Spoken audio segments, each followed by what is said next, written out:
ဒီအရက်ဒေတာမှာနေလို့အကုသိုလ်တွေတိုးမယ်ကုသိုလ်တွေဆုပ်ယုပ်သွားမယ်ဆိုအဲ့ဒီရက်ဒေတာမနေနဲ့မမီဝဲသင့်ဘူးတဲ့ဟောသူကတော့အဲ့ဒီပေတံနဲ့တိုက်ရင်နော်ဒီအရက်ဒေတာမှာနေလို့ကုသိုလ်တွေတိုးတက်တယ်အကုသိုလ်တွေရုပ်သွားရုပ်လျော့သွားတယ်ဆိုရင်အဲ့ဒီအရက်ဒေတာကိုနေဖို့ဆုံးဖြတ်တယ်ကျန်တာတွေနဲ့မတိုင်းဘူးရသူကြတော့ဟုတ်လားကျမကြီးတွေစီးပွားရေးတွေဒါလည်းပဲယဟန်တော်တွေတန်တရားဝိဒုက္ခကလွတ်မြောက်ဖို့အဓိက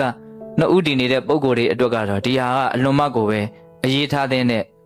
မြင်တစ်ခုပေါ့နော်ဒီနေရာမှာနေလို့ကုသိုလ်တိုးမယ်အကုသိုလ်ရော့သွားမယ်ဆိုရင်အဲ့ဒီနေရာကိုနေတဲ့ကျန်တာတွေသိအဆင်မပြေတောင်မှအဲ့ဒီနေရာကိုနေရမယ်အဲ့ဒီလိုမျိုးဆိုပြဟောတယ်ဟုတ်လားဒါကြောင့်နေရာအရေးကြီးတယ်ဆိုတာလေးကိုဘုန်းတို့ဒါဏိဒန်းအနေနဲ့ပရိရူပဒေသဝါဒသဘောလေးကိုဘုန်းတို့ပြောပြတကယ်တမ်းကမြတ်စွာဘုရားမှားတာတယ်ဘယ်နေရာကိုဘယ်တတ်တော်ဟာနေလို့ရှင်ပို့ပြီးတော့အကျိုးရှိနိုင်မယ်အကျိုးမဲ့သွားနိုင်တယ်ဆိုတာတွေကိုတိတိကျကျသိနိုင်လိမ့်မယ်ပေါ့ဒါကျေပြန့်တဲ့အကြောင်းလေးကိုဘုံပြောနေတာဟုတ်လားဥပမာဘုံတို့မြတ်စွာဘုရားသိတော်မူမြင်တော်မူဖို့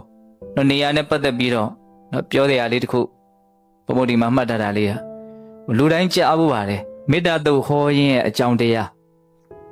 းယဟန်တော်900တော်တဲ့သွားပြီးတော့ကမ္ဘာတန်တရားယူပြီးတော့တော်တဲ့သွားတရားအထုတ်ကြတော့နတ်တွေကနှောင့်ယှက်ကြတာကြားဦးတယ်လေဟုတ်လားနတ်တွေကအမြဲတမ်းယဟန်တွေကတီလာရှိတဲ့အခါကျတော့အောက်မှာပဲနေရတော့ယဟန်တွေမြန်ပြေးအောင်ဆိုပြီးတော့အမျိုးမျိုးချောင်းကြလှန့်ကြအနံ့ဆိုးတွေအစင်ဆိုးတွေဘလို့မှနေမရတဲ့အခါကျတော့အဲ့ဒါ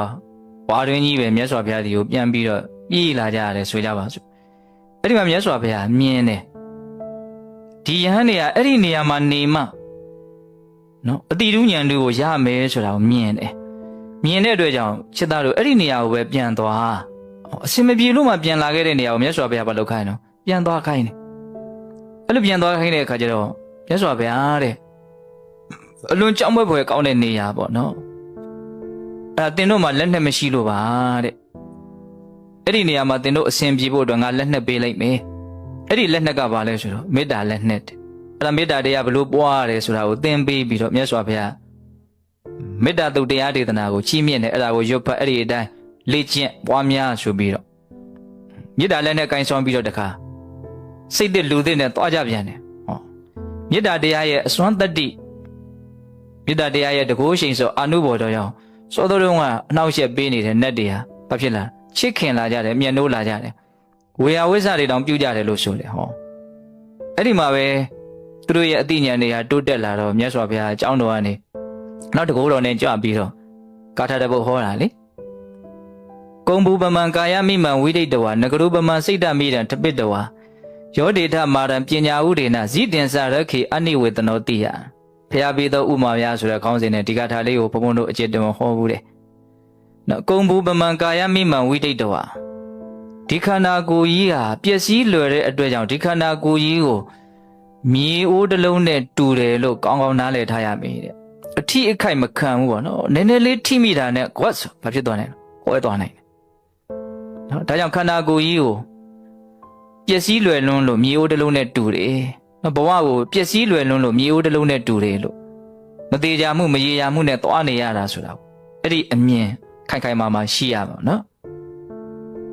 နဂရုပမံစိတ်တမိတံတပိတဝါကွဲပြက်လွယ်တဲ့အဲ့ဒီခန္ဓာကိုယ်ရုပ်အစုကြီးကိုအမိပြုတ်ပြီးတော့နေတဲ့ဒီစိတ်ကိုကြတော့ကောင်းတဲ့လောကရန်နေနဲ့ပဲတွေ့မကောင်းတဲ့လောကရန်နေနဲ့ပဲတွေ့တုံလုံးမှုမရှိအောင်နော်သူ့ကိုခိုင်မာအောင်တီဆောက်ထားရမယ်ဥပမာအလွန်တောင့်တင်းခိုင်မာတဲ့ကာကွယ်ရေးစနစ်အလွန်ကောင်းတဲ့မြို့ကြီးတစ်မြို့လို့တီဆောက်ထားရမယ်တဲ့စိတ်ကိုကြတော့အရန်ခိုင်မာအောင်လုပ်ရမယ်ခန္ဓာကိုယ်ကြတော့ပျက်စီးလွယ်တယ်လို့သိရမယ်စိတ်ကိုကြတော့အလွန်ခိုင်မာအောင်တည်ဆောက်ရမယ်ဒါမျိုးဆိုပြရဲ့ဉာဏ်တော်နဲ့မဟောနိုင်တာနော်ဆန့်ကျင်ဘက်သဘောလေးခန္ဓာကိုယ်ကြီးကတော့ပျက်စီးတယ်ဒါပေမဲ့စိတ်ကိုကြတော့အလွန်ကိုမပျက်စီးအောင်မလုပ်ရမှာတော့တည်ဆောက်ရမယ်ယောဒေထမာရံပညာဥဒေနတကယ်ရန်သူအစ်စ်ဖြစ်တဲ့အလိုဆန္ဒတွေမကျေနပ်မှုတွေမိုက်မဲမှုတွေကိုနော်အသိဉာဏ်ပညာဒီဟူသောလက်နက်နဲ့စစ်ထိုးရမယ်တဲ့ကိုဘဝကိုတကယ်ဆင်းရဲအောင်ပင်ပန်းအောင်နှိမ့်ဆက်တဲ့ရန်သူလောဘဒေါသမောဟပေါ့နော်အဲ့ဒါတွေကိုအနိစ္စဒုက္ခအနတ္တအမှန်တရားတွေကိုသိတဲ့မြင်တဲ့ဉာဏ်ပညာအဲ့ဒီဉာဏ်ပညာကိုမြတ်စွာဘုရားဒီမှာလက်နက်လို့သုံးတယ်ပညာဥဒေနနော်ခန္ဓာရဲ့အကြောင်းကိုအမှန်ကန်သိမြင်နားလည်ခြင်းလို့ဆိုတဲ့ဉာဏ်ပညာဟာအလွန်အစွမ်းထက်တဲ့လက်နက်ပဲအဲ့ဒီလက်နက်ကိုကင်ဆွဲပြီးတော့ကိုယ်ကိုဆင်းရဲအောင်နှိမ့်ဆက်တဲ့ရန်သူကိုဘာလုပ်ရမလို့စစ်ထိုးရမယ်တဲ့ယောဒေထမာရံပညာဥဒေန နော်အတိလက်နဲ့နော်လောဘဒေါသယံကိုစစ်ထိုးရမယ်တဲ့အဲ့လိုစစ်ထိုးတဲ့အခါမှာအောင်မြင်မှုရမယ်ပေါ့နော်အဲ့ဒီရလာတဲ့အောင်မြင်မှုကိုလည်းပဲမပျက်စီးအောင်ဆုပ်ယုပ်မသွားအောင်ဇိတင်စရခေအနိဝေဒနောတိယ